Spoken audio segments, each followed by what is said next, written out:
In every corner of the human mind lurks a darkness that thrives on manipulation, deception, and obsession.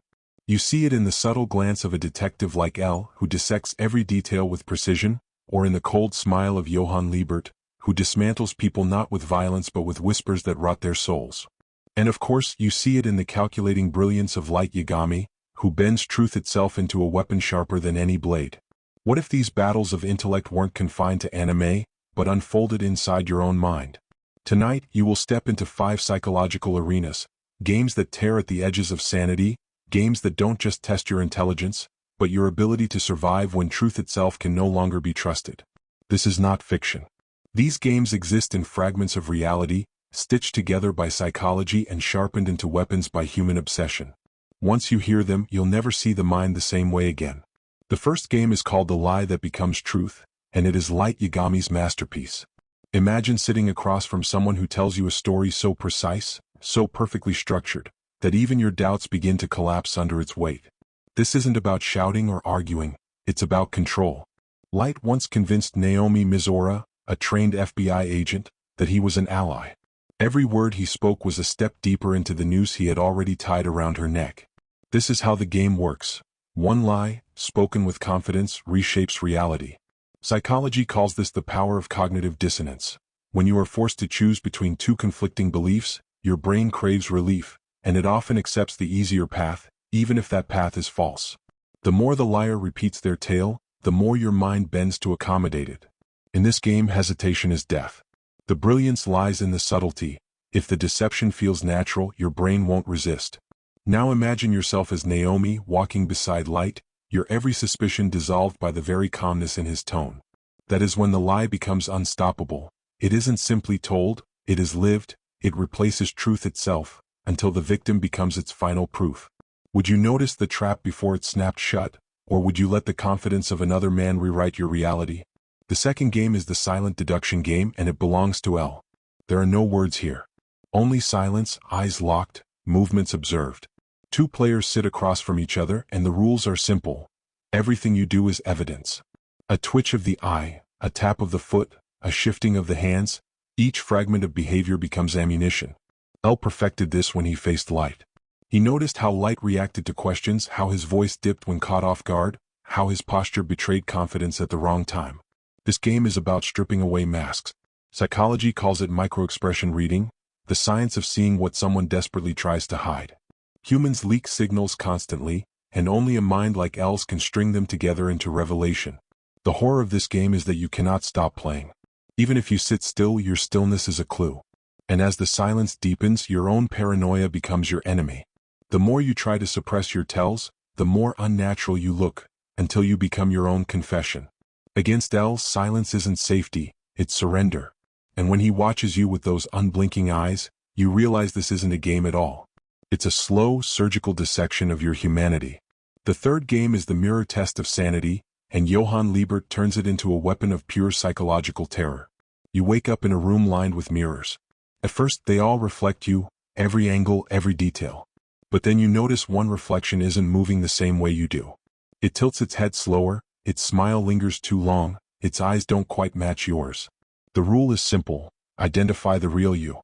But this is Johann's domain, and the rules are never that simple. As you stare longer, doubt seeps in. Which reflection is wrong? Or worse, are they all wrong? This game preys on identity, on the fragile boundary between self and other. Psychologists call this derealization, a state where the world feels unreal, where mirrors stop being harmless and become gateways to madness. Johann uses this trap not to test your intelligence but to dissolve it. He forces you to question whether your reflection is you at all, or whether you've always been the imposter. The longer you stand, the more the reflections change. One looks tired, another is bleeding, another smiles when you do not. Which one is yours? Which one do you trust? In Johann's mirror, obsession with the answer is the true punishment. Because no matter which reflection you choose, the doubt never leaves you. Even when the mirrors are gone, you'll keep wondering, was the person in that room ever really me? The fourth game is the betrayal dilemma, a twisted evolution of the prisoner's dilemma and the kind of trap Johann Liebert would orchestrate to expose the darkness in human nature. 2 allies are locked in a pact, bound by the illusion of trust. They are told the rules: betray and you may survive, remain loyal and you may both endure, but if you both betray, you both die.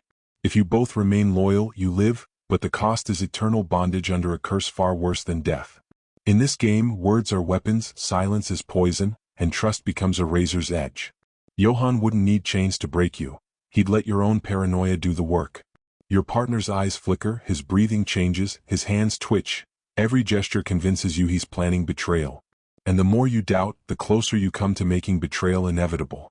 Psychology calls this the collapse of cooperation in game theory. When fear overrides reason, destruction becomes the only outcome. The brilliance of this dilemma is that you never win. If you betray, you live with guilt. If you stay loyal, you risk annihilation. The game doesn't test morality, it erases it until your choice is no longer about survival, but about which kind of death you can endure. Light Yagami would exploit this perfectly, speaking of loyalty while secretly twisting the knife, while Johann would simply smile, knowing the seeds of suspicion would blossom into madness without him lifting a finger. Anel? He would watch silently, noting how quickly two supposed allies devour each other when fear takes hold. The fifth game is the obsession loop, and it is perhaps the cruelest of them all. Imagine being told not to think about a single word, say the word red. The more you resist, the more your mind burns with the forbidden thought. Each second that passes, the word grows louder, more vivid, more consuming. This is the paradoxical trap of ironic process theory. The harder you try to suppress a thought, the more powerful it becomes. Light Yagami would use this as a weapon of precision, planting a seed in your mind so small you'd think it harmless, until it blossoms into an all-consuming obsession. Johann would take it further. He'd convince you that the thought isn't yours at all, but something whispered to you by the reflection in the mirror or by the voice of a ghost you can't escape. Anel? He'd stand outside the loop, analyzing how quickly you unravel, taking notes on the exact moment your reason cracks.